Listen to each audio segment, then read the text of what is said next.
ya. Jadi biar kita nggak keliru berbicara ya. Jadi syukur alhamdulillah semalam jenazah almarhum Mirna sudah dipulangkan dan semalam juga langsung dimakamkan. Dari situlah saya mendapatkan video isak tangis anak-anaknya. Almarhum Mirna punya 3 anak. Ada yang menanyakan kronologi kematiannya. Saya pribadi tidak bisa menceritakan secara detail kejadiannya. Di Brafak juga sudah saya baca. Mungkin jika keluarganya paham, tidak terima dengan keadaan itu, tapi itulah resiko anak rantau, apalagi ilegal. Inilah yang ingin saya sampaikan pada kalian semua. Apalagi ilegal, tidak ada kompensasi yang bisa didapatkan. Meninggal pun masih ngerepotin keluarga, kan kasihan gitu loh. Kenapa sih saya melarang kalian untuk bekerja di luar negeri secara ilegal ataupun mandiri juga? Ilegal saya katakan tidak, mandiri juga saya katakan tidak. Kenapa? Karena perlindungannya tidak secara totalitas. Jadi jangan percaya dengan omongan-omongan calo. Ini khususnya masyarakat yang ada di kampung ya. Jadi kalau dibilang kalian kurang informasi itu bohong. Karena informasi itu kalian bisa dapatkan, tapi kalian memilih informasi yang salah. Om juga lah juga berarti. Mendapatkan informasi yang salah. Jadi saya sangat sedih sekali. Seperti kemarin ada seorang laki-laki yang telepon katanya ada job restoran, job pengepakan barang. Nyampe di Hongkong nggak ada kerjaannya, Mbak. Jadi tolong telusuri, jangan percaya dengan janji-janji orang di luar sana. Orang di luar sana mengatakan bahwa kerja di Hong Kong lebih mudah, seperti ini, seperti itu. Jadi membuat kalian terpesona. Bubuk ireng nggak no? Nggak ada. Oh iya, nggak apa-apa. Misalnya, oh iya bubuk ireng, mau bubuk ireng misalnya. Jadi saya sangat sedih sekali kalau harus mendapatkan berita tentang seseorang yang meninggal dunia bahkan tidak bisa memulangkan jenazahnya. Apa harapan dari keluarga? Merantau itu agar bisa dapat uang. Nggak ada yang orang merantau ingin bahagia walaupun nggak digaji. Nggak ada orang merantau ke luar negeri khususnya, yang penting isop naik pesawat walaupun nggak dapat uang nggak apa, nggak ada. Orang merantau ke luar negeri tujuannya satu, ingin mendapatkan uang, mengangkat harkat dan martabat keluarga. Bener nggak sih? Nggak ada kan orang yang pingin merantau nggak dapat uang?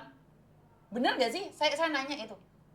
Tetapi takdir berkata lain. Ya, kalau kita berbicara tentang takdir. Tapi takdir bisa kita ubah dengan cara bekerja secara legal. Kematian tidak bisa ditunda. Kematian juga tidak bisa diprediksi. Tetapi kita bisa memprediksi hidup kita kalau kita melakukan yang terbaik. Hidup adalah pilihan. Dan segala pilihan memiliki konsekuensi. Saya secara pribadi atas nama keluarga ingin berterima kasih pada teman-teman yang sudah menyalurkan uang takziah. Jujur ugal-ugalan kalian itu. Solidaritas kalian itu ugal-ugalan. Hanya dalam jangka waktu 1,5 jam saja 17 juta bisa terkumpul.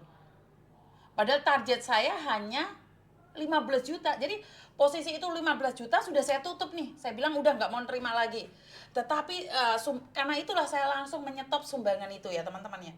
Karena ternyata saya baru tahu nih sebenarnya sumbangan itu banyak sekali kalau kita membuka. Dan seandainya saya tidak jujur, saya tidak memperlihatkan uang masuk, uang keluar itu sebenarnya kalian nggak tahu. Tetapi kenapa? Saya mendengarkan banyak sekali orang cerita uang donasi dipakai secara pribadi, uang donasi seharusnya disalurkan tapi ternyata diambil sendiri. Itu saya memiliki rasa sedikit takut ya sebenarnya. Sedikit takut karena apa yang saya takutkan adalah saya nggak amanah. Karena uang itu manis sekali. Nggak kerasa kok, oh hari ini pinjam aja sih. Oh besok tak kembalikan. Akhirnya terbiasa melakukan seperti itu. Kenapa setelah 1,5 jam saya mendapatkan 15 juta, saya tutup, ternyata mendapatkan 17 juta, saya kirimkan langsung pada keluarga. Kalau dipikir apakah, uangnya kok pas banget ya? Enggak. kurang. Kurangannya saya tutup sendiri. Jadi nggak ada sesuatu yang pas. Nggak ada. Kita ngepasin. Karena bantuan-bantuan itu kalau dibiarkan itu terus mengalir, Mbak. Sebenarnya saya bisa aja nggak nyetop itu. Saya pura-pura, oh masih belum cukup sih. Emang kalian tahu? Emang kalian percaya saya perlihatkan seperti ini rekening saya, ini hasilnya? Nggak ada yang tahu. Saya bisa tipu kalian.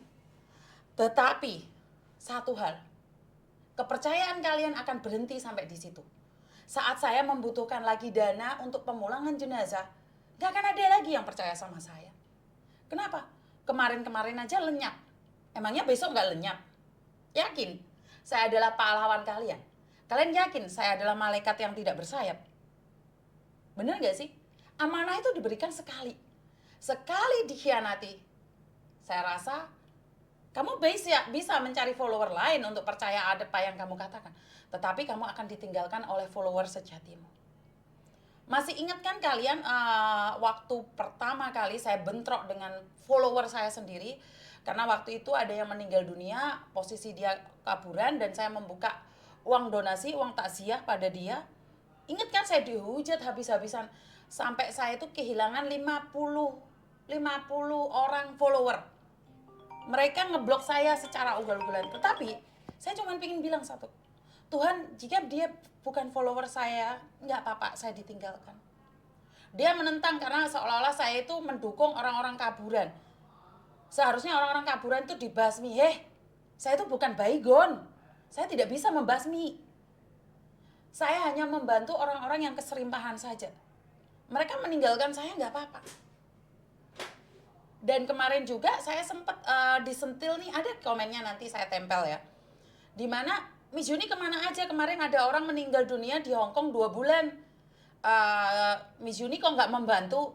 Kenapa yang di Malaysia meninggal nggak ada hubungannya dengan Hong Kong? Miss Juni membantu. Satu, keluarganya tidak mencari saya itu tidak akan membantu siapa-siapa, Mbak.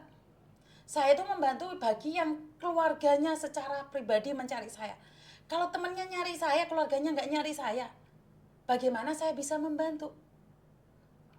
Jadi posisi saya waktu itu ada di Indonesia. Kenapa Miss Yuni nggak mau membantu anak-anak yang 2 bulan mayatnya tidak diurusin? Ya karena semua orang itu tidak bisa saya bantu, tidak semuanya. Saya bersyukur dengan kehadiran influencer-influencer yang lain di Hong Kong sini. Saya sangat bangga sekali dengan influencer-influencer yang ada di Hong Kong sini yang bisa memfasilitasi bahkan bisa membantu. Ya untung dong saya nggak ada di Hong Kong. Jadi orang lain bisa membantu. Benar nggak sih? Jadi saya itu membantu berdasarkan keluarganya. Di Jepang ada loh Mbak, saya dengar kabar ada yang seperti ini, seperti itu. Tetapi karena bukan keluarganya yang menghubungi, saya nggak mau.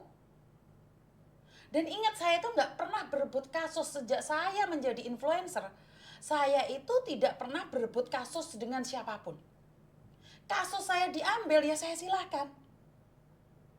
Dan kalian pastinya sudah tahu dong, di salah satu grup BMI itu ada satu orang yang benci saya, ngajak-ngajak boykot saya. Apakah saya marah? Enggak. Saya malah senang dengan ajakan seperti itu. Artinya adalah banyak orang yang punya masalah nggak cari saya. Ya saya bersyukur dong. Dengan cara mereka memboikot saya, dengan cara mereka mengajak teman-temannya untuk ngeblok saya, artinya adalah banyak sekali orang yang nggak tahu saya dan berarti saya juga nggak tahu masalah mereka. Benar nggak sih? Jadi saya tidak marah dengan orang yang boikot saya, malah saya senang. Saya kalau nggak ngonten 1 bulan, saya totalitas 1 bulan nggak ngonten gitu loh. Kenapa? Karena kehidupan saya tidak hanya ngonten, saya itu punya kehidupan lain, kehidupan pribadi. Oh saya nggak ngonten bukan berarti nggak makan. Jadi waktu adik saya meninggal dunia, itu secara hampir totalitas 1 bulan saya nggak ngonten. Itu konten-konten lama semua saya up. Kenapa? Ya karena saya ingin fokus dengan keadaan keluarga saya yang mengalami kesedihan gitu loh. Jadi beda ya, kalau nggak ngonten, nggak makan, itu yang beda. Bener nggak sih? Jadi mereka cari kasus-kasus, akhirnya saling sliding sana, sliding sini, maki sana, maki sini. Ya karena kalau nggak ngonten, nggak ada pendapatan. Saya nggak ngonten nggak apa-apa. Wong makku makku jek duwe sawah. Makku jek duwe sawah, dadi gak ngonten juga nggak heboh-heboh banget gitu loh. Artinya adalah karena saya orang kampung. Dan di kampung saya makannya cuma sambal terong. Apakah mahal kehidupan saya? Enggak. Hidup saya itu nggak mahal banget. Saya bukan sekali duduk habis 100.000, 200.000, enggak. Tanyain mbak yang ikut saya. Walaupun di rumah ada soto, ada rawon, pangan aku mek sambal terong. Tapi kalau mereka nggak nyambel aku sing nesu. Lho enak toh? Bose panganane sambal terong. Oke, ada telepon masuk. Halo, Assalamualaikum. Halo. Halo, Halo, Assalamualaikum. Waalaikumsalam dengan Miss Yuni. Saya sendiri mbak, ada yang bisa dibantu?